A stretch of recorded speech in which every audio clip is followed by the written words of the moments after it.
the chairman of the occasion, and start by saying that when Professor Antami sets his mind on a course of action, he can be infectiously persistent.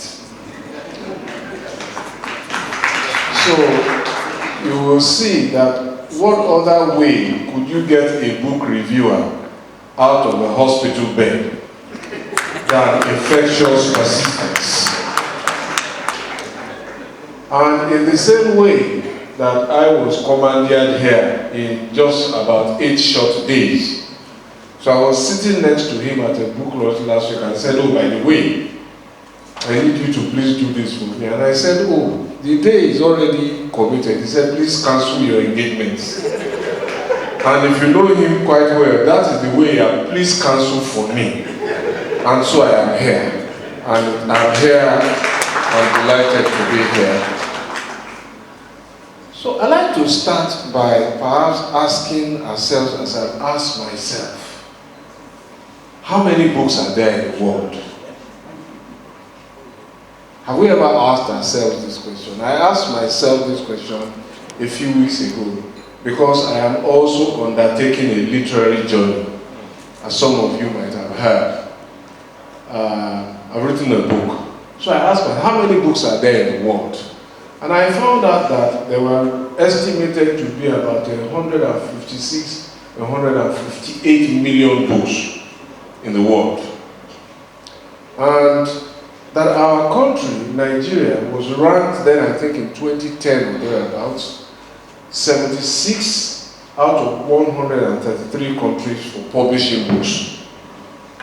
And that we were producing roughly about 1,300 titles in a year. But why is this all important? It's to urge all of us to read a book. If you are not reading a book, I don't think we are living life.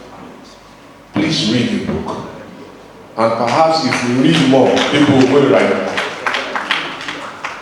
So for me, the last few days, as I said, have been heralded by some involvement in the presentation of books in and about Nigeria.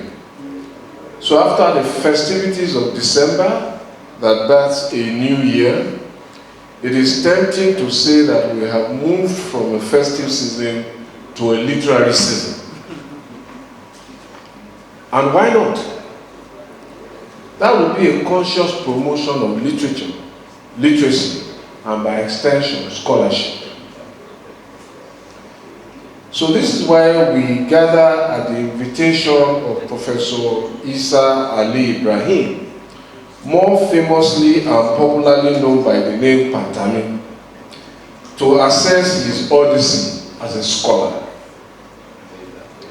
The book reviewer has done justice to that side of today's business when he presented his review of the book. My role and intervention is to focus on scholarship and academy and its importance to the human civilization. What better occasion to have that kind of conversation than at a book presentation? And I asked the question, what would the human civilization be like without knowledge? Let's just assume we didn't know things. What would we be like? What would the ability to think and make choices look like if there was no knowledge? What would we all be without the advent of printing and publishing around the 15th century? Because that was where this journey began. The printing press and the circulation of literature and ultimately books. And from there, the age of Reformation. How many of us even remember that it was the printing and publishing of different materials and later books that led to the diversity of expression in many languages? Because before then, the world revolved around only one language. And you first had to learn that language in order then to get close to those who knew that language, to to even find out what was going on in the world. So, essentially, printing democratized knowledge, if you like. So this, for me, is why this book presentation and other book presentations should be accorded the importance I think that they truly deserve. They represent not only the expression of ideas and scholarship by the author, but also the convocation of an academy for the sharing of knowledge and wisdom that continue to shape our world. It is doubtful if anything has impacted the world more than the sharing of knowledge. Knowledge has enabled us to push and probe the frontiers of the world. Knowledge has enabled us to live longer through medical research. Knowledge is making us seek out new forms of energy that perhaps will be cheaper and more sustainable. Knowledge is changing how we trade and increasingly removing the barriers across our world that either to inhibit our interactions with one another. So given where we are today, with the rapid penetration of the internet and the evolution of artificial intelligence, I hold the view that really interesting times still lie ahead for the human civilization. Now, just talking about artificial intelligence, and I hope that some of us here are bothering to read about it, because so many things are happening, really crazy things are happening, and this is just the beginning. But it is important to keep an eye on that development, very, very important. So, as we talk about artificial intelligence, I say that we are at the cusp of experiencing new realities that will change altogether our understanding of our environment and our role in that space. Now, imagine if at some point in time, our new reality changes everything that we have ever understood and tells us that we have been wrong all along. What would that kind of world be? Hello? So, our realities are in flux. And as our realities are in flux, we are living more now in a metaverse than in a universe. And that metaverse exists and operates in cyberspace. And there are people who threaten our collective destiny in cyberspace. They are already threats. Just like in terrestrial world, we have people of bad behavior who threaten us. There are more people who are threatening our collective experience in cyberspace. So this is why the offering that we are gathered to receive today of this book by our author is very, very important, because it is not just the effort itself to offer it, but also because he has built a career in increasing his knowledge and enforcing regulation in that space. So cyberspace regulation have been subjects that our author has dedicated his scholarship to. And so it's important to bear that in mind.